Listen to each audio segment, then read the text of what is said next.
The Dallas Stars have their backs against the wall heading into Game 4 against the Vegas Golden Knights.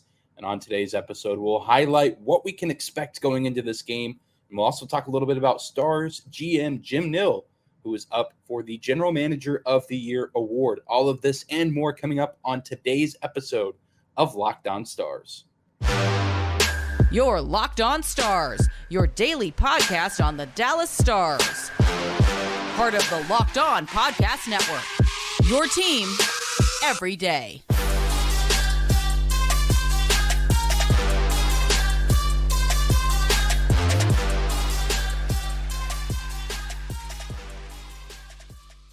Howdy, Stars fans. Welcome back to the Locked On Stars podcast, the only daily podcast covering the Dallas Stars, part of the Locked On Podcast Network, your team every day. I'm your host, Dane Lewis, your local expert on all things Dallas Stars hockey, coming to you on this Thursday, May 25th.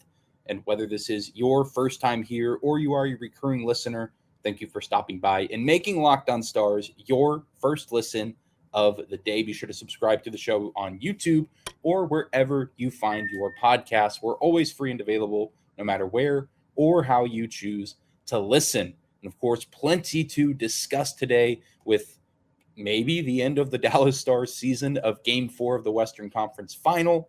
But I do want to start on a little bit more of a positive note, given how negative yesterday's episode felt and how negative some of today's episode might feel. But the Dallas Stars do have some good news for the organization.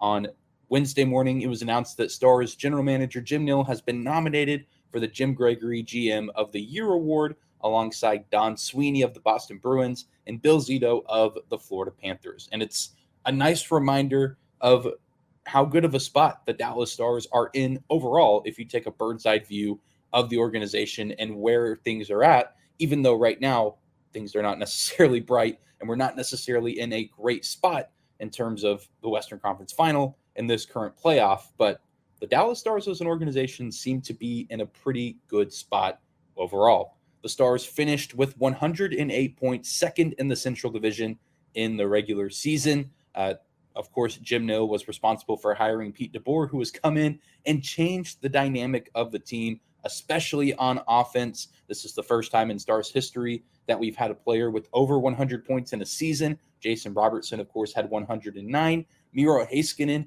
had 73 points, which set a new franchise record, or at least Dallas Stars franchise record, for points in a season by a defenseman. 19-year-old Wyatt Johnston came in and put up 41 points, so on and so forth. The Dallas Stars looked like one of the best offensive teams in the league all season long, and a big part of that was because Jim Nill and his staff went out and hired Pete DeBoer.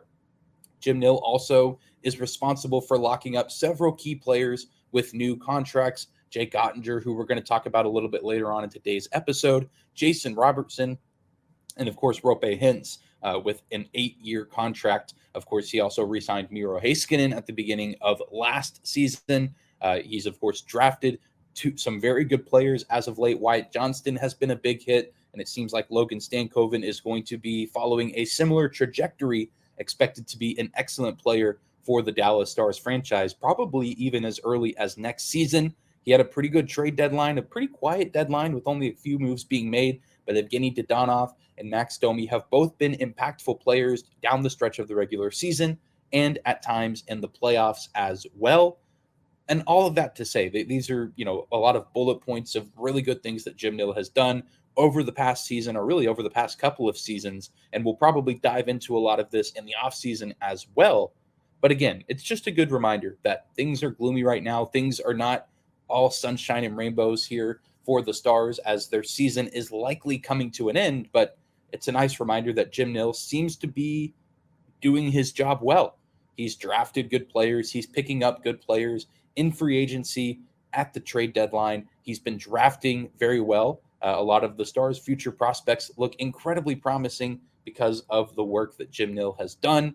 So even though the season might be coming to an end soon, we should be quick to remember that the Dallas Stars should be in this position for the next few seasons going forward. I expect them to be a competitive team in the postseason because of how this team has been built, with Pete DeBoer running the offense, especially with this personnel. The mixture has been near perfection at times. Of course, now the offense has gone silent a little bit here in the playoffs, but all in all, a good spot for the Dallas Stars organization to be in. And Jim Nill, I think, deserves all the recognition in the world for the work that he's done for this organization. And hopefully he will continue to do so as time goes on. Just a nice little ray of sunshine in what has been a pretty cloudy last few days for the organization, especially after Tuesday night's brutal loss and just brutal showing from players on the team as well as the fans in the stands. Just a nice reminder, especially given the bitter taste of things that had to be discussed yesterday and even some of the things that we might have to talk about today and tomorrow. But we're going to move into a transition and talk about tonight's Game 4. Is this the end of the Dallas Stars season, or will they find a way to fight back and somewhat salvage the series and force Game 5? We'll talk about all of that and talk more about Jake Oettinger in particular coming up next. Today's episode of Locked On Stars is brought to you by our friends at Bird Dogs. I look better and feel great when I wear my Bird Dog shorts. Their stretchy fabric makes my legs look incredible, and they're comfier than any other shorts or pants that I've ever owned. You can give them a try, and they give you the freedom to wear one pair of shorts or pants, whether you're going out to play some golf or any other sort of sporting activity, maybe a casual meeting, maybe you're hanging out with friends and family. Whatever the situation may be, Bird Dogs are the perfect shorts or pants to wear. You can check out what they have to offer and get your very own pair at birddogs.com/LockedOnNHL. And when you enter our promo code LockedOnNHL, they'll throw in a free custom Bird Dogs Yeti-style tumbler with every order. So don't delay. Do yourself a favor and get the comfiest pair of shorts you'll ever own at birddogs.com/LockedOnNHL. I want to thank you again for making Locked On Stars your first listen every single day. Big shout out to all the everydayers out there who make Locked On Stars a part of their daily routine, even here in what could be considered the worst of times for the Stars this season. The support and outreach from Dallas Stars fans has been incredible. I know yesterday's episode wasn't a ton of fun, but it's gotten some of the most views and some of the most listens that I've gotten in the past several weeks. So I know that Stars fans still very much care and are passionate about this team and have thoughts and things to say. So thank you guys for the continued support, for every view, like, and comment so far. We're going to continue to produce content whether or not the season ends tonight or whether or not the offseason begins. Doesn't change what I do, just changes what I talk about. And what I want to talk about right now is Jake Oettinger, who's been a hot topic of discussion throughout the entirety of this postseason, of this playoff run. But I feel like Jake Oettinger is starting to draw some unfair criticism. Of course, things could always be going better for a goalie who, has a sub 900 save percentage, who's now been pulled, 3-4 times in this playoffs. Of course, things could be better. I'm not here to say that Jake Oettinger has been performing well and, people should stop being critical. I think it's fair to always be critical of professional athletes because we, especially, people on this Stars team, we love to watch them play. We admire what they do, but at the same time, sometimes criticism is warranted. But I feel like some people are starting to take things a little bit too far. I'm starting to see people online, whether it's in the YouTube comments or on Twitter, saying that Jake Oettinger is no longer the answer for the team long term. And I think that's just a ludicrous take. It's mind-boggling to see people say such things about Jake Oettinger. Jake has been held to some very high expectations this season, and rightfully so after his performance against the Calgary Flames in last year's playoffs. And I think for the most part, he's delivered in the regular season, having played 62 games for the Dallas Stars. They played 82 regular season games, and Jake Oettinger played in 62 of those games. And what can be forgotten, even though he's been in the league for a few years now, is he's still a pretty young goalie who's had a lot of responsibility placed upon him at only the age of 24. And if you include his 16 playoff appearances this year, he's now played 78 games, nearly 80 games of hockey. That is a ton of hockey to be played, especially for a position as physically demanding as goalie, mentally demanding too. It takes a toll on your body. We see tragically how a lot of goalies' careers end. It's just because their bodies break down and they're unable to perform to the level that they would like to. And it's heartbreaking to see. And I'm not saying that that's where Jake Oettinger's at right now, but even at the young age of 24, playing 80 games of hockey takes a toll. And it seems like a cop-out easy answer, but Jake Oettinger's got to be exhausted. I mean, he was called upon several times throughout the season, especially down the stretch, to be great for this Dallas Stars team, and he often was. He's a huge reason why the team finished second in the division, why the team was able to beat the Minnesota Wild and ultimately in Game 7 advance past the Seattle Kraken. He's been very, very good at times, but we also have seen here in the playoffs he's looked shaky during stretches. And again, it feels like a safe and easy answer, and it almost sounds like an excuse. I'm not here to make excuses for Jake Oettinger. I'm just here to tell you what I've been seeing, what I've been observing, and I'm sure many of you have seen it as well. I'm sure he's just tired. He's exhausted. This is probably the longest stretch that he's ever played consistent hockey in his career, and you can only be good for so long, and especially in this Vegas series, his defense has also left him out to dry plenty of times. I mean, he can make some superhuman type saves, but he can only do so much when the defense in front of him doesn't always give him the best options to play defense and to actually stop the pucks from going in the back of the net. And the last 2 rounds have not been particularly great for Jake Oettinger.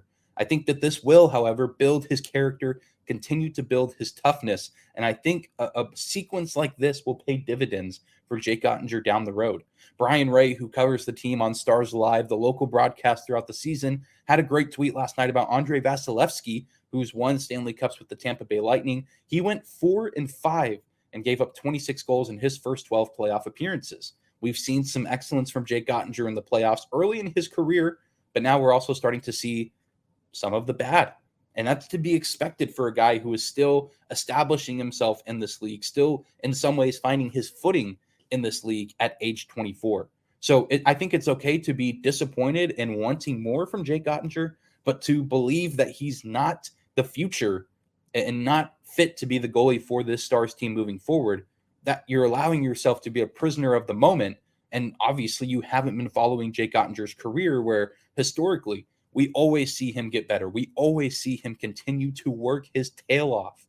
He always does what it takes to improve himself and get better. And I fully expect that to be the case this offseason. I know he's going to, obviously relax and recover, but he's also going to take the necessary steps to get better and improve his craft and be ready to go for the team next season. I mean, that's just what he's done ever since he's been in college, ever since he's joined the NHL, and ever since he's been a member of this Dallas Stars team. He always works hard. He always has that mental resolve. So if you're buying into the lie that he's not the answer or not the future for the Stars, I think you're just kidding yourself. And again, you're allowing yourself to be a prisoner of the moment and perhaps overreacting to a few bad performances. And also, whether you like it or not, he's going the goalie of the future, at least for the next 2 seasons, with 2 years left on his contract at $4 million a season. So the Dallas Stars are absolutely going to be rolling with Jake Oettinger going forward, which again, I think is the right decision. And these are tough stretches now, but given the kind of person that Jake Oettinger is on and off the ice, I know that this is not going to be the standard for his career going forward. I know that he is going to find ways to continue to improve, and he's going to be the future for this team in net. And I'm excited about that going forward, and I imagine there are many Stars fans who share that sentiment as well. But I encourage those of you who feel discouraged to just take a step back and realize that Jake Oettinger is young, he's exhausted, he's worn out, and he's given everything he's had to this team this season. And even though things don't look great now, I know that things are eventually going to turn in his favor, and he will be a better player down the road because of this adversity that he's facing here in the Western Conference Final. Well, coming up next, we are going to close out today's episode by talking about Game 4 itself. How do we approach Game 4 after everything that transpired in Game 3? We'll dive into that here in just a second. Today's episode of Locked On Stars also brought to you by our friends at eBay Motors. For a championship team, it's all about making sure every player is a perfect fit, and it's the same when it comes to your vehicle. Every part needs to fit just right, so the next time you need parts and accessories, head to eBay Motors. With eBay Guaranteed Fit, you can be sure every part you need fits just right the first time around. Just add your ride to My Garage and look for the green check to know the part will fit or your money back. Because just like in sports, confidence is the name of the game when you shop on eBay Motors. And with over 122 million parts to choose from, you'll be back in the game in no time. After all, it's easy to bring home a win when the right parts are guaranteed. Get the right parts, the right fit, and the right prices on ebaymotors.com. Let's ride. Guaranteed fit only available to U.S. customers. Eligible items only. Exclusions apply. The Dallas Stars and Vegas Golden Knights going head-to-head tonight in Game 4 of the Western Conference Final, and it feels weird to just approach this game for a lot of reasons.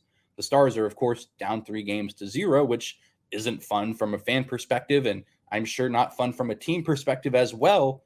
But even just on top of the X's and O's and what's transpired in these games, it feels weird just outside of that. I mean, everything that happened with Game 3, all the extracurriculars, make Game 4 kind of feel like an afterthought. It feels weird that there's still more games to be played, and it makes you wonder what the state, like the mental state of the team is right now in the Dallas Stars locker room. I know Jamie Benn has since addressed the media and, apologized, quote unquote, for his actions. I guess taking accountability, although I still would have liked to see him address the media after the game, even if it is a typical Jamie Benn media outing where he doesn't have much to say, but just a simple, hey, I made a mistake, I let the team down. I think that would have done something to kind of save face. Really still not a great look, but he's addressed the media. At the time of recording this, we still don't know whether or not he's suspended for Game 4, but we do know that according to head coach Pete DeBoer, Evgeny Dodonov is doubtful for Game 4, so the Dallas Stars will likely be without Evgeny Dodonov in this game.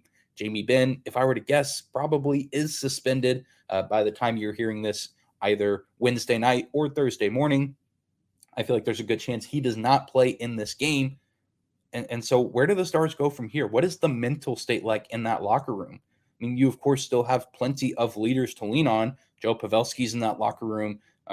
Tyler Seguin, Radek Faksa, Ryan Suter, and even guys like Roope Hintz, Miro Heiskanen. I mean, you need to see those guys step up. Regardless of the result on the scoreboard, I want to see some fight from this team. Again, I said it yesterday, and my thought hasn't changed. I'm really not confident that the Dallas Stars can rattle off 4 straight wins against a team as good as the Vegas Golden Knights. But I still do want to see this team give some effort and try. Play with energy and play with aggression, play with passion, but use that in the correct and safe way. Don't do something stupid like Jamie Benn or even what Max Domi did near the middle of Game 3. No dumb cross checks. Don't put other player safety in jeopardy because you're letting your emotions get the best of you. Play aggressive, but also be smart and don't put your team in a bad spot. If there is any consolation here, the nice part of a Game 4 having to be played is the Stars have an opportunity, if this is the end of their season, to try and leave a somewhat better taste in the mouth of the fan base. Because if the season actually ended on Tuesday with Game 3, there'd be so much more disappointment. But regardless of the scoreboard or who wins this game, if the Dallas Stars come out and play their game and play hard, I think that lets the fan base feel a little bit better.